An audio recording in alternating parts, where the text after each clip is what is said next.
বেশ কিছুক্ষণ অপেক্ষা করার পর চলে এলো বোট। মালদ্বীপের যেই আইল্যান্ডেই আমরা ঘুরতে যাই না কেন আমাদের বোটে করেই যেতে হবে। বোট রাইডটা অসাম ছিল, কখনো নীল পানি, কখনো ফিরোজি কালারের, কখনো লাইট স্কাই, কখনো ডার্ক ব্লু। এক সময় এক একটা পানির কালার দেখতে দেখতে চলে এলাম মাফুসি আইল্যান্ডে। বোট থেকে নেমেই আমাদের হোটেল থেকে রিসিভ করতে চলে এলো একটা টিম এবং খুবই সুন্দরভাবে তারা আমাদের ওয়েলকাম করেছিল। যারা আমরা রেগুলার ট্রাভেল করি তাদের জন্য কিন্তু প্রাইসটা অনেক বড় একটা ব্যাপার, বিকজ অফ আমরা চাই রিজনেবল প্রাইসের ভিতরে খুব সুন্দর কিছু, খুব ভালো কিছু যেটা কমফোর্টেবল হবে এবং ভালো লাগবে।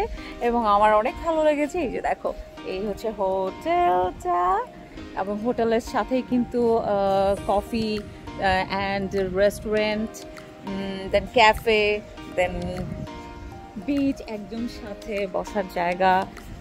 Very nice, oh my god, so chill. এই হোটেলটাও জোস ছিল, এত জোস। আমরা উঠেছিলাম এরিনা হোটেলে এবং মাফুসির one of the best hotel হচ্ছে Arena hotel. Shower gel, lotion, stuff, with shower caps, kit brush paste, towel, and shower room. Data teapot, then কিছু coffees, coffee mat, sugar, and green tea. এটা tea corner. আর এখানে সাথে দিয়েছে একটা fruits basket, watermelon, pineapple, passion fruits, apple, orange আর guava.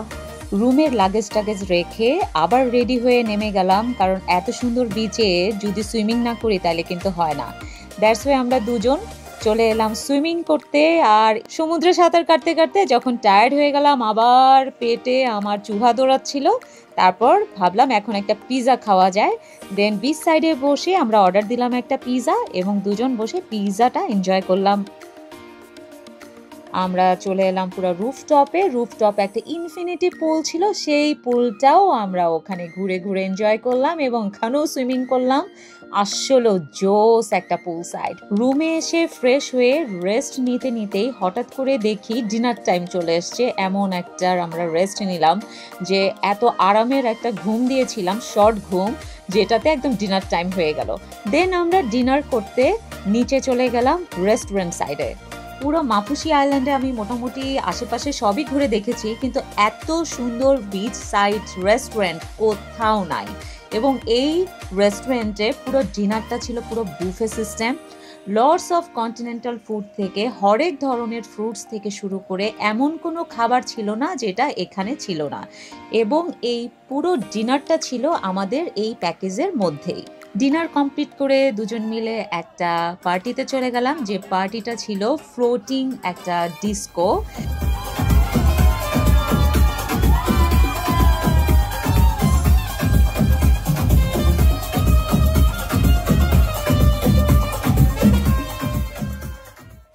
Arena হোটেলটা এত জোস ছিল, একদিন থেকে কারোরই মন ভরবে না, আমার কিন্তু মন ভরেনি। দ্যাটস ওয়াই আমি এই হোটেলে 2 দিন স্টে করেছি এবং 2 দিনে আমি অনেক মজা করেছি। আমরা দুজন মজার খাবার খেয়েছি, ইচ্ছা মতো ঘুরেছি, ইচ্ছা মতো টাইম স্পেন্ড করেছি, অনেক রোমান্টিক সময় কাটিয়েছি যেটা বলে বোঝাতে পারবো না। যারা ঢাকায় থাকতে থাকতে এবং যার যার ঘরে থাকতে থাকতে অনেক বোর হয়ে যাচ্ছেন, তারা আর কোনো দিকে না তাকিয়ে আমার মতন এরকম ধুম করে একটা প্ল্যান করে ফেলবেন মালদ্বীপের। দেন আপনারাও বুঝতে পারবেন কত জোস সময়গুলো আপনারা নিজেরাই পার করতে পারবেন এই সুন্দর এই আইল্যান্ডে।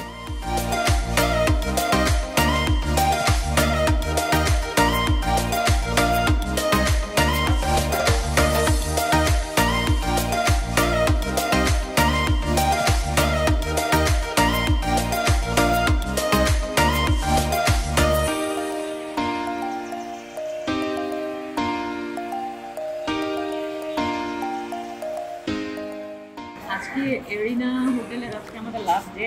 আজকে আমরা এখান থেকে আরেকটা নতুন আইল্যান্ডে যাব। মিস করবো বিকজ ওই জায়গাটা অনেক সুন্দর ছিল। আর আবার আসবো ইনশাল্লাহ। এখন আমরা ব্রেকফাস্ট করছি, এখানে পুরো ব্রেকফাস্ট ওরা বুফেই দেয়, বুফেতে লটস অফ খাবার, কোনটা রেখে কোনটা নিব। তো জাস্ট আমরা কিছু ফ্রেশ ফ্রুটস অ্যান্ড কিছু খাবার নিলাম। Bread is very important. খেয়ে দিয়ে রেডি হয়ে নেক্সট আইল্যান্ডের জন্য আমরা রওনা দেবো।